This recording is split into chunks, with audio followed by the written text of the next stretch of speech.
Hi and welcome to Easy Fishing. Today the subject we're covering is hook choices for commercial fisheries. Now, you don't need many patterns for commercial fisheries and they're all barbless. So kicking off, where do we go? So kicking off with a couple of lighter patterns for smaller baits and smaller fish. The silverfish maggot and the silverfish match, both barbless. Obviously use them for roach, bream, generally silverfish fishing with smaller baits, maggots, casters, little pieces of worm, that sort of thing, possibly sweet corn as well. A slightly stronger pattern, especially if you're using running line, the barbless carp maggot is excellent. Again, you can use them in size 14s. They don't have to 16, 18. They don't have to be for maggot. Don't be fooled by the name, and don't worry about them being red. Doesn't matter in commercial fisheries, I don't think. Use them again with the same sort of baits that you would use on the lighter patterns. Probably one of the best known patterns in wide use today. The being 911. Comes in spade end, I believe, as well as eyed. For beginners, an eyed hook's probably good. You can buy them ready tied. You can buy them with bait bands fitted, etc.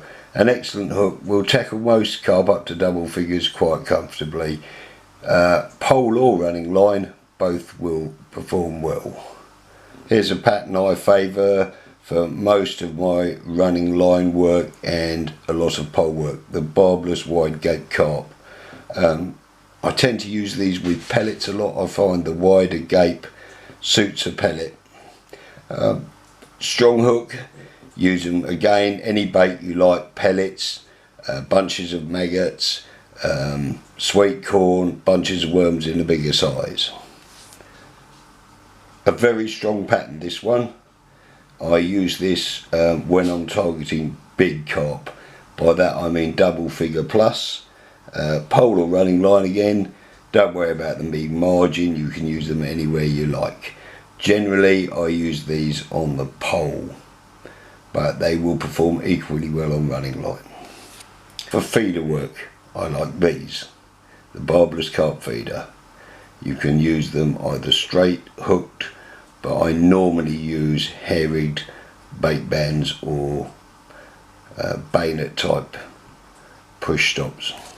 A pattern that unfortunately appears to be discontinued. It's a spade end, and I only use it in the size 20, and I only use it for when I'm like method feeder fishing and I'm using something like a single dead maggot or something like that nature. It's very light but very, very strong. Here's a pattern, very good for on the pole. Wouldn't recommend it for running line, but it's excellent for when the fish are being finicky. Use it for the smaller F1 type carp, carassios, and all silverfish they'll find. They will land carp if you use a light elastic, but I wouldn't recommend them for big fish. Here's a pattern I've mentioned before. Love it. QM1s. I only use them on the method feeder. I use them in anywhere between an 18 and a 10. Excellent hook for on the method feeder. This one is pre-tied with a bayonet type baits holder. Excellent pattern. Love them. One I first tried this summer, and I must admit I was quite impressed. This is the F1 pellet. Comes on a 6-inch hook length, primarily designed aimed at the pole, and this pattern is a 18 to 3 pound or 0.11 Guru claim. Turned out to be a very good hook. So there you have it. Simple choices. Now there are a couple of rules with hook choices, the same as there are for any other fishing. Match the hook to the tackle, the bait and the fish you're fishing for, i.e. don't put a size 20 maggot hook on and then fish for £10 carp with it. Equally, don't put a margin carp or something really strong on it and fish for silverfish. It's too strong, too heavy in the wire. If you can only afford a minimum of hooks, these are my recommendations. Now, because a lot of people fish the running line, the barbless carp maggot is a really good pattern. It's fine enough in the wire for silverfish, strong enough for carp.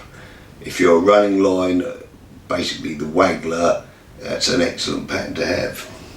The next one I would recommend would probably be the Camisam B911. Excellent hook, very versatile.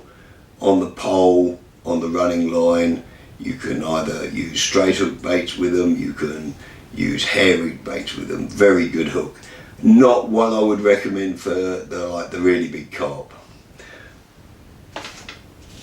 But other than that, excellent. For really big carp, as far as I'm concerned, the margin carp. Performs excellently. I've had fish to mid doubles without any problem at all with it. I normally reserve it for when I'm using really big baits, big lumps of paste, big bits of meat. I'll often cram 2 8mm cubes of meat on it, 2 or 3 worms, 3 bits of sweet corn, that type of thing. And that's normally when I'm targeting the margins for really big fish. But you could use it on the pole just as successfully. One other one that I would recommend if you are purely a feeder man, and that's the carp feeder. Now, match your patterns to your baits as well, so you know, don't you try and cram a whole dendrobina on an 18, you know, use a sensible sized hook. And that's it, really simple. Incidentally, most of these rigs are hooks are available in ready tied. You might need to trim some of them down lengthwise, but others, the Gurus for instance, the QM ones are on 4-inch hook lengths, which is perfect for the method feeder. And there you have it. Choose your own pattern of hook to suit yourself, what you think on the day, but be sensible about it. I recommended the hooks because I know them, I've used them. Other people will have, you know, prefer Prestons or MIDI maybe, I don't know, but you know, everyone to their own. All I can do is point out to you what I've used and have been successful for me. So that's it from Easy Fishing for this week. Hopefully the weather will improve. It's been snowing today, so fishing's not really on with my health. So when the weather gets a bit warmer, hopefully I'll get out again. Until then, tight lines.